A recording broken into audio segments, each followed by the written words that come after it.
తాకట్లో ఉన్న మీ బంగారం ఈ రోజు ఎంత ధర చేస్తుందో కొమ్మూరి గోల్డ్ వాళ్ళకి కాల్ చేసి ఫ్రీ గోల్డ్ కాస్ట్ చెక్ చేసి చెప్తారు. సార్, ఇప్పుడు మీరు చూసిన మొత్తం శాటిలైట్ మ్యాప్లో ఎక్కడెక్కడ చెరువులు ఉన్నాయనే మొత్తం రీసెర్చ్లో ఇప్పుడు ఎంతవరకు హైడ్రా ఆల్రెడీ పూర్తి చేసింది?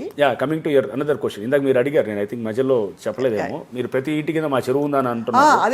అది మేము నోటిఫై చేస్తున్నాం. అన్ని కూడా చెరువులన్నీ కూడా పబ్లిక్ డొమైన్లో నోటిఫై చేస్తున్నాం. ఆల్రెడీ హెచ్ఎండిఏ లేక్స్ అని ఒక వెబ్సైట్ ఉంది, దాంట్లో అన్నింటిలో కూడా దాంట్లో నోటిఫై అవుతుంది. మేము కూడా హైడ్రా రక్ష అనేది ఒక పోర్టల్ ఈ నేషనల్ రిమోట్ సెన్సింగ్ సెంటర్ వాళ్ళు తయారు చేశారు మాకు. దాని ఇప్పుడు ట్రయల్ రన్ అవుతుంది. దాంట్లో కూడా మేము ఇప్పుడు అన్ని దాంట్లో పబ్లిష్ చేస్తున్నాం అన్నమాట. సో రేపు పబ్లిక్ కూడా దాంట్లో చూడొచ్చు, చూసి మా దాంట్లో చెరువు ఉందా లేదా. సపోజ్ ఉందనుకోండి, ఏం చేయాలి? ఉందంటే కూడా వాళ్ళు పాతిళ్ళు అయితే కొత్తగా కొనాలనుకున్నప్పుడు కొనొద్దు అనమాట. ఇప్పుడు కొత్తగా ఎక్కడైనా మీరు అక్కడ తీసుకోవాలనుకుంటే కనుక అది మీకు రైట్స్ అక్రూ కాదు, దాని మీద ఎఫ్టీఆర్లో ఉంటే కనుక రైట్స్ మీకు ఓనర్షిప్ రైట్స్ కాదనమాట మీకు. అలా ఉంటుంది. ఎందుకంటే పబ్లిక్ని ఇంకాస్త వాళ్ళకి చైతన్యపరచడానికి, అవేర్నెస్ పెంచడానికి ఇది పనికొస్తారు. సో నోటిఫై చేయటం అది కూడా జరుగుతున్నది. అది కూడా ఇంకో 1 yearలో maximum will publish almost 80-90% of the lakes అనమాట. అంటే ఈవెన్ ఫ్రమ్ ద పబ్లిక్ అంటే ఇది ఏంటంటే స్వప్న, ఇది మీకు ఇది ఒక రోజుతోటి అయ్యేది కాదు. ఇప్పుడు 2 ఏళ్ళు అయింది. ఇలా కన్సిస్టెంట్గా ఒక 10 ఏళ్ళు చేసామనుకోండి, అద్భుతమైన ఫలితాలు. అన్ని చెరువులు మన ఇమాజిన్ సిట్యుయేషన్ వేల చెరువులు అంతా సిటీలో మొత్తం తయారయ్యి సిస్టమ్ అంతా ప్రాపర్గా ఉండి నాలాలు క్లీనింగ్ ప్రాపర్గా అయ్యి వాటర్ సజావుగా వెళ్తూ ఉంటే మంచి ఆడుకునేదానికి ఒక మంచి ఆహ్లాదమైన ఎన్విరాన్మెంటు, చెట్లు, మొత్తం పార్కులు అండ్ వాటర్ కూడా మంచి రీఛార్జ్ అవుతూ పుష్కలమైనటువంటి గ్రౌండ్ వాటర్ ఉంటే it's not a good thing. అది మన మంచి ఇది కదా. That is what the constitution says. రాజ్యాంగం అదే చెప్తుంది. రాజ్యాంగము చాలా స్పష్టంగా article 21 right to life. Right to లైఫ్లో right to healthy environment is also a part of right to life. Absolutely sir. And I mean article 2 జీవించే హక్కు. జీవించే హక్కులో నీకు ఒక మంచి వాతావరణం, అంటే మంచి ఏది ఎన్విరాన్మెంట్, కాలుష్యం లేకుండా, వాటర్ కాలుష్యం కాకుండా, గాలి కాలుష్యం కాకుండా, అనేది జీవించే హక్కులో భాగం. అది ఆర్టికల్ 48A, అది directive principles of state policy clearly mentions that the state shall make an effort or endeavour to ఏది make effort in protecting the water bodies. అంటే రాజ్యాలకి ఇచ్చిన సూచన అనమాట అది. So that is the directive principles of state policy, forest, water bodies అని. 51AG fundamental duties. 51AG అనేది మన బాధ్యత. అంటే ఒక సిటిజన్గా మన బాధ్యత ఏంటంటే, మనం ఏంటి అన్ని రాజ్యాంగం హక్కులు ఇచ్చింది, కొన్ని బాధ్యతలు కూడా కల్పించింది రాజ్యాంగంలో. 51AG మెన్షన్స్ దట్ ఏది నీ సిటిజన్గా నీ బాధ్యత, నువ్వు చెరువులు కాపాడటం, లేక ఇది పర్యావరణాన్ని కాపాడటం, నీ ఫారెస్ట్లు కాపాడటం, ఇవన్నీ నాలాలు కాపాడటం, ఇవన్నీ నీ బాధ్యత. ఇన్ని రాజ్యాంగాలు, ఇన్ని అంశాలు అదే మేము ఇంప్లిమెంట్ చేస్తాం. తెలిసి చెరువు ఉందని చెప్పి కాపాడకపోతే ఓకే, అంటే నేను సిటిజన్స్ పాయింట్ ఆఫ్ వ్యూ నుంచి చెప్తున్నాను సార్.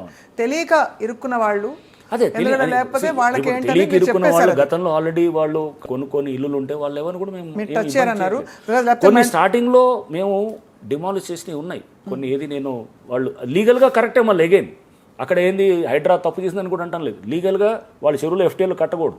పర్మిషన్స్ కూడా ఎవడిచ్చాడు? ఎవడో మున్సిపల్ కమిషన్ ఇవ్వాల్సిన చోట ఎవడో రిటైర్ అయ్యి వెళ్ళిపోయినోడు, పాత సర్పంచ్ ఎవరితో దొంగ పర్మిషన్ తీసుకొని బిల్డర్లు చేసిన మోసాలు అనమాట. ఇప్పుడు వాళ్ళకైనా కాంపెన్సేషన్ అందింది సార్? వాళ్ళకి సివిల్ కోర్టు ద్వారా వెళ్ళాల్సింది. అక్కడే కొంతమంది, అంటే నేను చెప్తాను ఎగ్జాక్ట్లీ అదే, కొంతమంది అంటే we feel sorry for such people actually. అట్లా కొన్ని వందల మంది, ఒక 300-350 మంది ఇట్లాంటి వాళ్ళు ఉన్నారన్నమాట. అంటే సిస్టంలో ఇంత పెద్ద యుద్ధం, మహాయుద్ధం చేసేటప్పుడు కోట్ల మందిని వాళ్ళు ఎక్కడ వాళ్ళు ట్రాప్లో పడకుండా, పబ్లిక్ మోసపోకుండా ఉండే దాన్ని కాపాడే క్రమంలో హైడ్రా కొంతమంది నష్టపోతున్నారు అన్నమాట. ఒక 300 మంది 400 మంది ఇనీషియల్గా నష్టపోయిన వాళ్ళు ఉన్నారు. I feel sorry for such people. No sir, మేము ఒప్పుకోం. రంగనాథ్ గారు ఆ మాట అంటే అలాగే, బట్ దట్ ఈస్ లీగల్గా. అంటే నేనైతే ఇంకోటి ఏమన్నా, వాళ్ళకి న్యాయం జరిగేలా చూడండి సార్.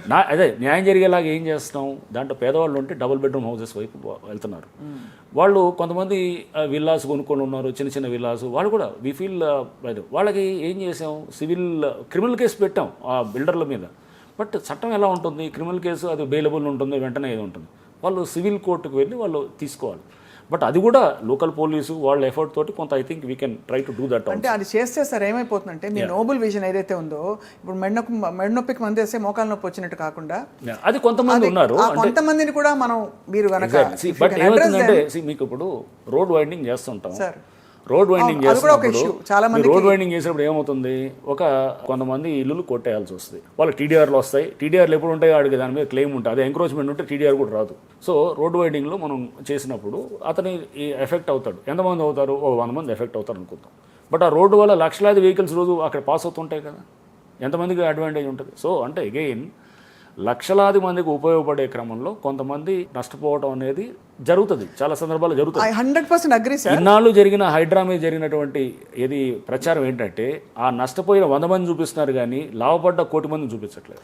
అంటే ఈ లాభాలు దీర్ఘకాలిక లాభాలు సార్, అది కనపడదు ఎవరికి, సైలెంట్. అందుకోసం there is silent majority for HYDRAA, silent support base which has HYDRAA కానీ మేము చేసే చర్యలకి చాలా మంది సార్. సో చదువుకున్న ప్రతివాడు, ఒక ఇది సొసైటీ గురించి మంచి ఆలోచన విధానం ఉన్నవాడు, సమాజాన్ని మంచి వైపు తీసుకెళ్లాలనుకున్న ప్రతివాడు కూడా హైడ్రా యొక్క ఆబ్జెక్టివ్స్ని కానీ వీటిని తప్పకుండా అతను సపోర్ట్ చేస్తాడు. నేను ఒకటే అంటాను సార్, నా విన్నవించుకుంటుంది ఏంటంటే అక్కడ 300 మందో ముగ్గురే ఉన్నా కూడా అలా ఇళ్ళు కోల్పోయిన వాళ్ళు in the larger picture, me government హైడ్రాస్ contention is not with those people who bought the houses, it is with the criminals who build those houses against norms.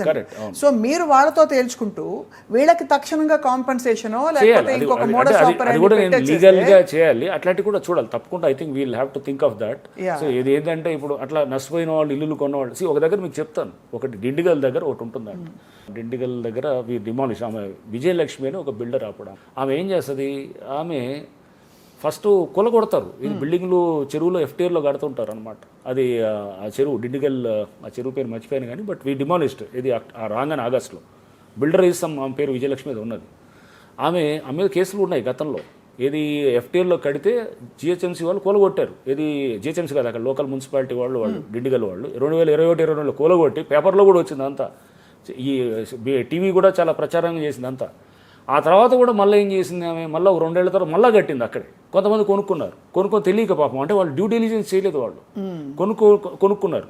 వాళ్ళు మేము కూలగొట్టాం. ఇప్పుడు నష్టం తప్పెవరిది అంటారు, విజయలక్ష్మి తప్పే కట్టింది. ఎందుకంటే ఆమె సపోర్ట్ చేసిన సిస్టమ్స్ అక్కడ అధికారులు ఎవరైతే ఉన్నారో వాళ్ళ మీద అక్కడ వాళ్ళది తప్పే. ఇది ఇంత జరిగి గతంలో కూలగొట్టి కేసులు పెట్టి అంతా టీవీలో అంతా మోగినా కానీ కూడా జనాలు అది తెలుసుకోలేని అది చేయటం, అది కూడా తప్పే. అండ్ సిస్టమ్ అనమాట, అంటే అది అన్నింటినీ కూడా తెలుసుకోలేకుండా ఉండేటట్టు పబ్లిష్ చేయకుండా నోటిఫికేషన్ పెట్టి FTL గురించి అవగాహన లేకుండా ఉన్న పబ్లిక్ తప్పు, వ్యవస్థ తప్పు అనమాట. అంటే పూర్తిగా గవర్నమెంట్ వైపు నుంచి కూడా మనం ఆ టైంలో నోటిఫై చేసి ఇదంతా చేసి అవేర్నెస్ తీసుకొచ్చి ఉంటే కనుక బహుశా ఇవన్నీ కూడా సిస్టమిక్ ప్రాబ్లమ్స్లో ఉంటాయి అనమాట. So now all those things are getting corrected. Bank లోన్లు ఇచ్చాయి చాలామందికి, ఏది మళ్ళీ FTL కడుతుంటే, ఎందుకంటే బ్యాంకులు కూడా లైట్గా పట్టించుకునేవాళ్ళు. అంటే బ్యాంకర్స్తో కూడా మీటింగ్లు పెట్టాం. చాలా మందికి ఏమనిపిస్తుందంటే సార్, బ్యాంక్ లోన్ శాంక్షన్ చేసిందంటే వాళ్ళు ఆల్రెడీ డ్యూ డిలిజెన్స్ చేసేసారు. వాళ్ళు కూడా ఏం చేశారు, వాళ్ళందరితో మీటింగ్లు పెట్టి బ్యాంకర్స్ తోటి కూడా చాలా మీటింగ్స్ పెట్టినప్పుడు వాళ్ళు కూడా ఏంటంటే ఇప్పుడు లీగల్ వెట్టింగ్ అనేది చాలా జాగ్రత్త చేస్తారు. ఇంతకుముందు పేపర్ టేబుల్ మీద కూర్చొని అంతా బాగుందని చెప్పి ఇచ్చేసేవాళ్ళు. ఇప్పుడు they are making a proper effort, ఫీల్డ్కి వెళ్తున్నారు, చెక్ చేసుకుంటున్నారు, అంతా చెప్పి సిస్టమ్ ఇంప్రూవ్ కావాలండి. సో ఈ సిస్టమ్ ఇంప్రూవ్ కాకుండా మనం ఎంతసేపు ఆ సిస్టమే వద్దు ఇలానే ఉందాం, మనం ఇట్లానే జంగిల్ రాజ్యంలో నడుస్తామంటే కనుక కాదు కదా. ప్రోగ్రెస్ అవ్వాలి. మనం పక్కన ఉన్నటువంటి చైనా ఎలా ప్రోగ్రెస్ అయింది, సింగపూరు 1959లో మొత్తం స్లమ్ములు ఇట్లా ఉండేటటువంటి సింగపూరు ఒక 40-30 ఏళ్ళు లీ కువాన్ యూ తీసుకొని మొత్తం మార్చి ఎట్లా అయిపోయింది సిస్టము. చైనా మన పక్కన ఉన్నది మనతోటే ఉండేది, ఇది 1970s దాకా. 79లో డెంగ్ జియాపింగ్ దాన్ని తీసుకొచ్చి మొత్తం మార్చేసి ఇప్పుడు అంతా దాన్ని చూస్తే హౌ ఈజ్ చైనా నౌ, ఒక 50 ఏళ్లలో 40-50 ఏళ్లలో మొత్తం మారిపోయింది. మనం మారుతున్నాం. It is not that India is not progress, India కూడా చేస్తుంది, ఇంకా పేసు జరుగుతుంటుంది, ముందుకెళ్తుంటుంది. ఈ సిస్టమ్స్ అంటే లైక్ అర్బన్ సెంట్రిక్గా అర్బన్ డెవలప్మెంట్లో తీసుకొచ్చిందే ప్రభుత్వం తెచ్చినటువంటి రిఫార్మేటివ్ అప్రోచ్ ఇస్ హైడ్రా. ప్రభుత్వం తెచ్చింది ఇదే క్రమంలో మార్చడానికే కదా చేసింది. ఇలాంటివి చాలా ఏజెన్సీ ఇప్పుడు ఫుడ్ అడల్టరేషన్లో వస్తుంది, నార్కోటిక్స్లో వస్తుంది, గవర్నమెంట్ తీసుకొచ్చిన రిఫార్మ్స్లో. సో అర్బన్ గవర్నమెంట్స్లో తెచ్చిన దిస్ అనమాట. సుమన్ టీవీలో మీ పర్సనల్ అండ్ బిజినెస్ ప్రమోషన్స్ కోసం కింది నెంబర్కి కాంటాక్ట్ చేయండి.